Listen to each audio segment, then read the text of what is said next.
Hello and welcome everybody. So today we'll continue with our vintage experiments with a 20 years old computer. In this case, we have an iMac G3 from Apple. I own a Flower Power edition.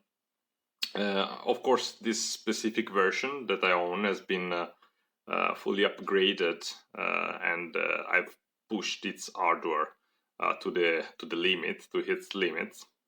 Upgrading basically all the components that I could.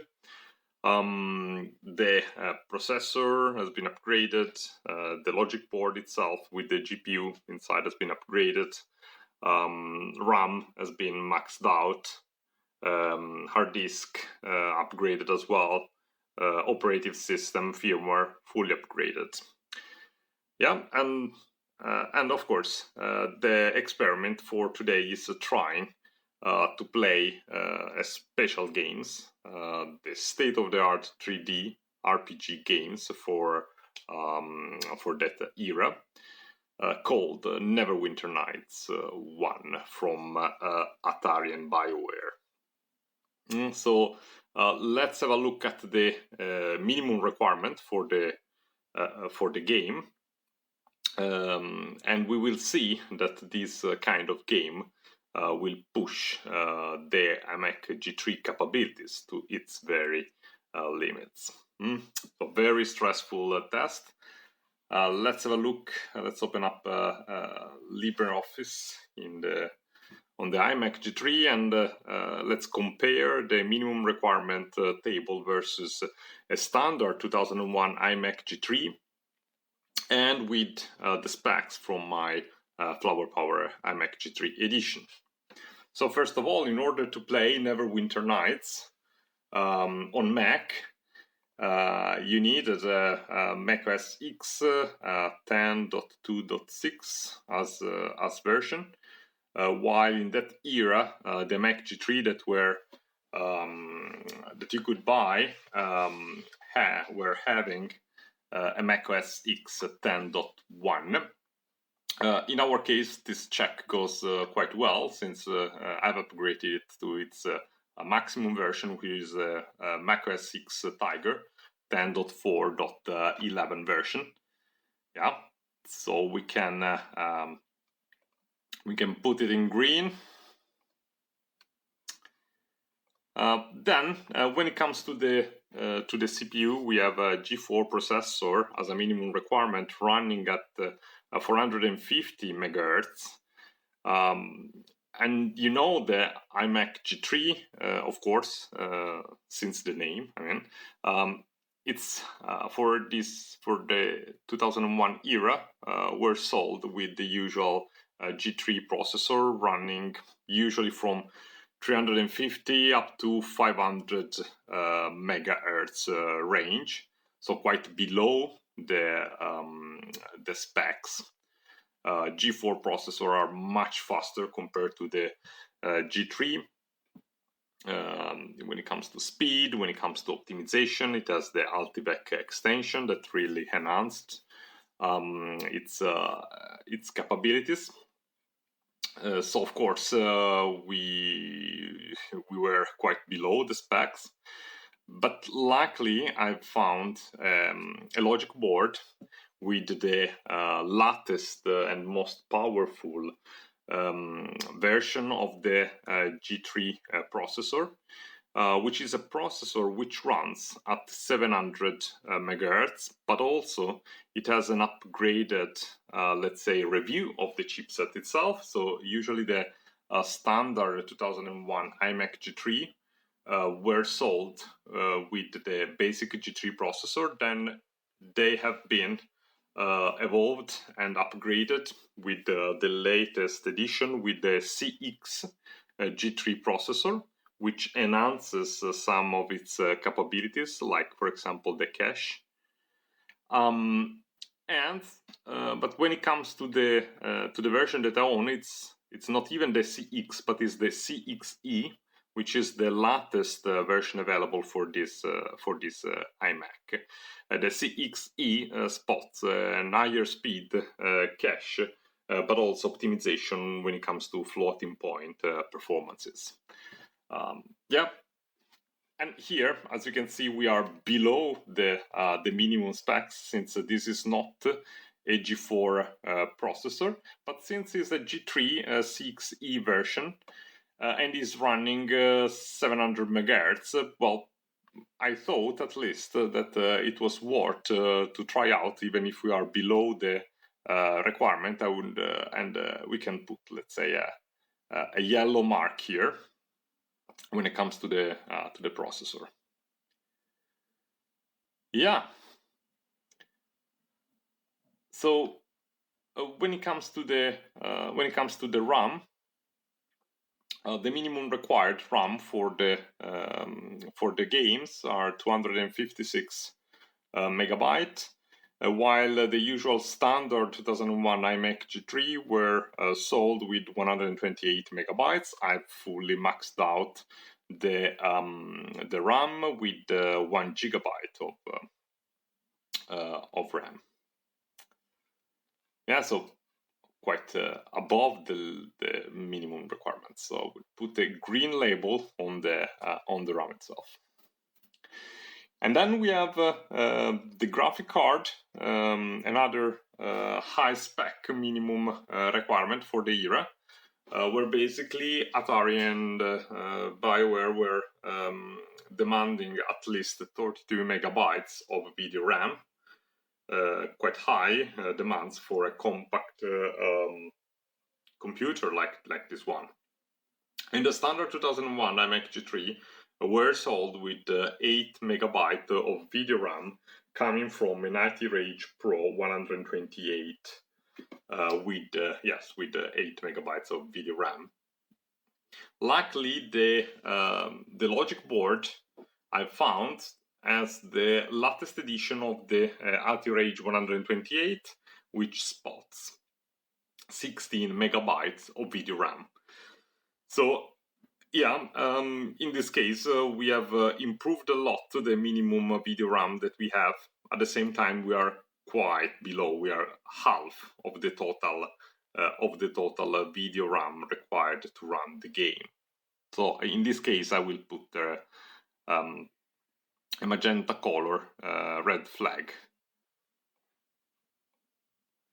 Yep. Let's see.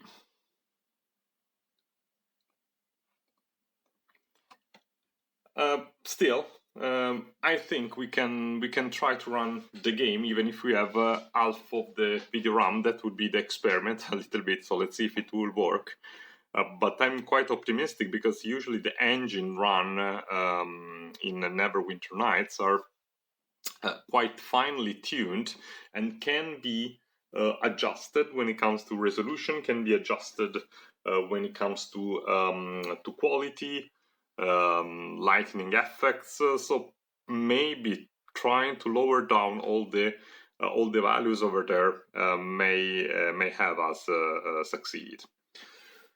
Yep. And when it comes to the hard drive, instead, it's required 2 and 1 gigabyte of space in the hard disk, and usually at the time there were just mechanical drive running at 5,400 RPM. The standard 2001 iMac instead was usually spotting 16 or 32 gigabytes of mechanical drive. In our case, we are in a very good situation with the fully upgraded SSD electronic drive at 128 gigabytes. So we are quite above the minimum specs. So I would put a green flag on that. Very good. So the experiment is that with this situation, I think we could at least try to run the game and see if it works.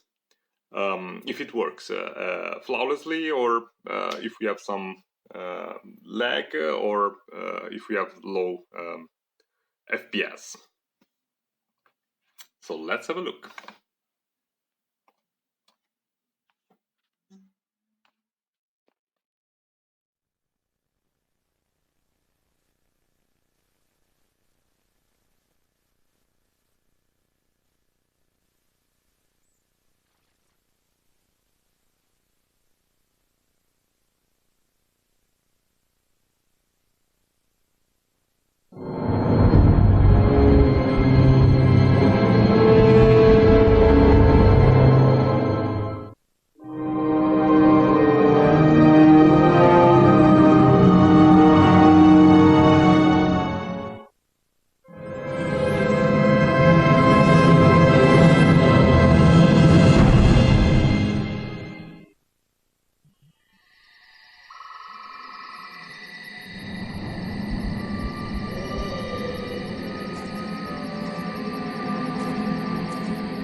Talk to you.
Hey there.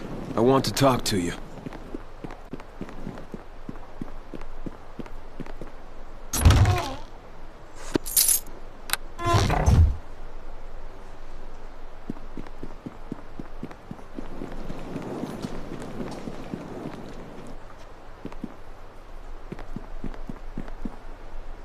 I saw you talking to my brother Pavel.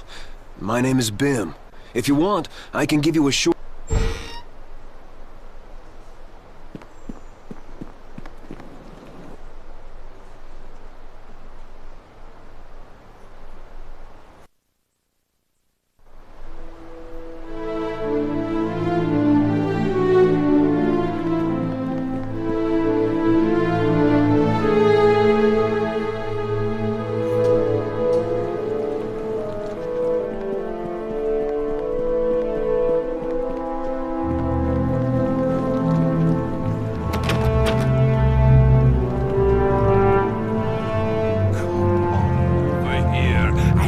Your equipment. Hello there. Come to get yourself some supplies from old Olga, have you?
over here if you want to learn about your map and journal.